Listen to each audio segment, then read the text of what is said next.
I want to ask, I want to go into one of the elements of your testimony where you talked about the potential for the JCPA to create a stratification within media, where you create more distance between the large media conglomerates like, Gannett or News Corp, and then maybe those smaller, more independent sites that are also creating good news. Are you worried that by trying to remedy the monopolies in big tech, we create greater challenges in the monopolies of big media and make it even harder for independent, gritty journalism to survive?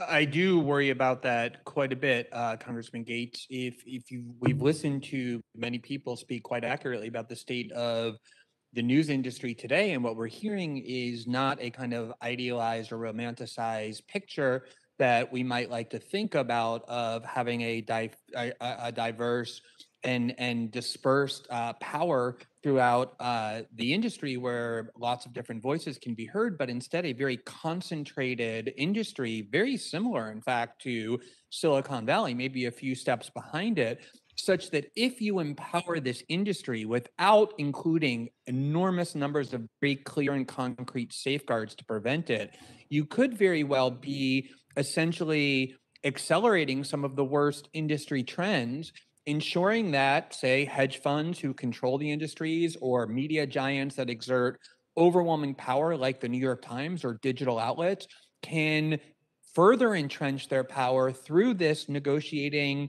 force that becomes an antitrust exemption in a way that I'm concerned will exacerbate the problems that the subcommittee is correctly identifying as a problem, but also forestall the longer term solutions of dealing with Silicon Valley monopolistic power that is at the root of all of these problems. Yeah, and in that regard, you seem to agree with the fundamental premise laid out by Chairman Cicilline and Ranking Member Buck. I mean, you are one of the founders of The Intercept. As a result of The Intercept not liking some of your criticism of the political left, you had to leave the entity you co-founded. You go to Substack to write, and now even at Substack, there are efforts underway to cancel and censor journalists who are critical of other journalists. And so, if the remedy that Mr. Cicilline and Mr. Buck have proposed is not the right one, what insight would you offer in order to get at the core problem? The concern I have is that the discussion in the legislation seems grounded in a premise that the only or the primary problem of both local and national journalism is that Google and Facebook are vacuuming up advertising revenue, and if that you simply fix that problem, the problem of media failure will be rectified as well. And I don't think that's true. I think there's reasons why consumers have turned away from journalism. I'm concerned that legislation like this can prevent the self examination of why journalism has failed so many people, why people no longer trust it and put their faith in it.